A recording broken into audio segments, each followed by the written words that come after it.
Hello बच्चों, कैसे हैं आप सब। उम्मीद है अच्छे होंगे।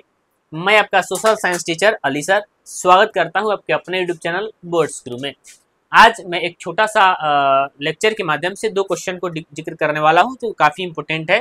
एक क्वेश्चन है जिसका नाम है क्रांति से पूर्व रूसी किसानों की स्थिति कैसी थी, और दूसरा अप्रैल थीसिस क्या है। ये दोनों क्वेश्चन बिहार बोर्ड का काफ़ी इंपॉर्टेंट है और पूछता भी है। दोनों का दोनों दो दो अंक में पूछता है, ठीक है। 2 अंक के लिए ये काफ़ी इंपॉर्टेंट है, आप इसको याद रखेंगे।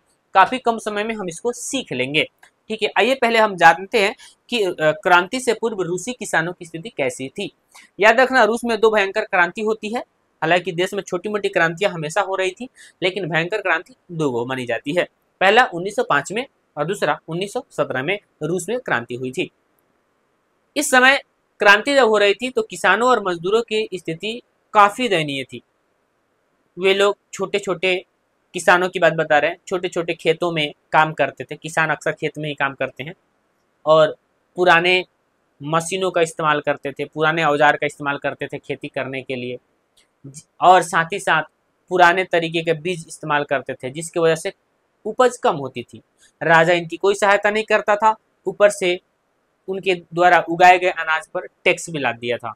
तो किसान काफ़ी परेशान रहते थे। तो आप इससे एक बात सीख लिए कि किसानों की स्थिति काफ़ी खराब होगी। पुराने तरीके से खेती करेंगे, छोटा मोटा खेत का रहेगा, उसमें खेती करेंगे तो उपज भी कम होगा, ठीक है। तो उम्मीद है बात समझ में आया होगा।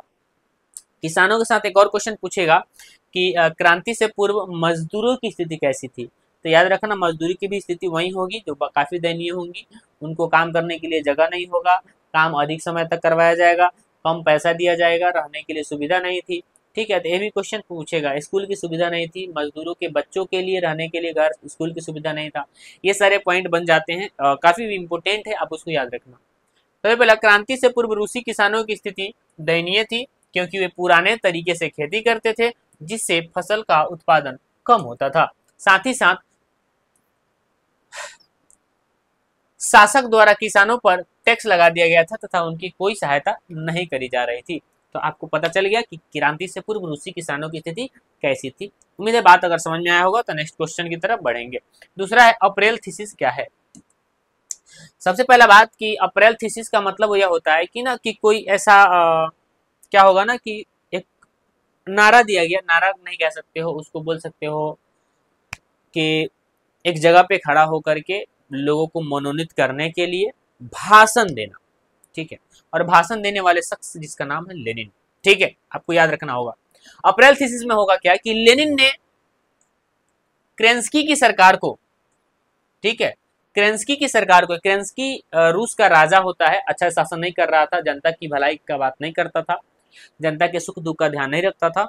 तो उसकी सरकार को गिराने के लिए गरीबों के मसीहा लेनिन, गरीबों के मसीहा, गरीबों के नेता, बोल्शेविक दल के नेता लेनिन क्रेंस्की की सरकार को गिराने के लिए 16 अप्रैल, याद रखना 16 अप्रैल 1917 को पेट्रोगाद शहर में, याद रखना पेट्रोगाद नामक एक शहर होता है, रेलवे स्टेशन होता है, शहर में जोरदार भाषण दिया। याद रखना, पेट्रोगाद के शहर में एक जोरदार भाषण दिया, ठीक है, और लोगों को अपनी ओर आकर्षित किया। जब लोग को के सामने जब ये भाषण दिया तो लोग इनके बातों से काफी प्रभावित होते हैं और लोगों के ध्यान को अपनी तरफ आकर्षित किया, ठीक है। और उसने यह नारा दिया कि किसानों तुम्हें क्या चाहिए, किसानों तुम्हें क्या चाहिए, भूमि, शांति, रोटी चाहिए या युद्ध और भूखमरी। यानी कि लेनिन ने लोगों को अपनी तरफ आकर्षित करते हुए भाषण दिया कि किसानों तुम्हें क्या चाहिए, रोटी चाहिए, घर चाहिए, शांति चाहिए कि युद्ध और भूखमरी चाहिए। ये किसने बोला था? तो लेनिन ने बोला था। तो ये था अप्रैल थीसिस, ठीक है। उम्मीद है बात समझ में आया होगा। किसी प्रकार के कंफ्यूजन होगा तो आप उसको जरूर लिखेंगे, ठीक है। अगर किसी प्रकार के डाउट होंगे तो कमेंट बॉक्स में लिखें। दूसरी बात, अगर लेक्चर समझ में आया होगा तो लाइक, शेयर और सब्सक्राइब जरूर करें। बाकी हम इस लेक्चर में रखेंगे। धन्यवाद।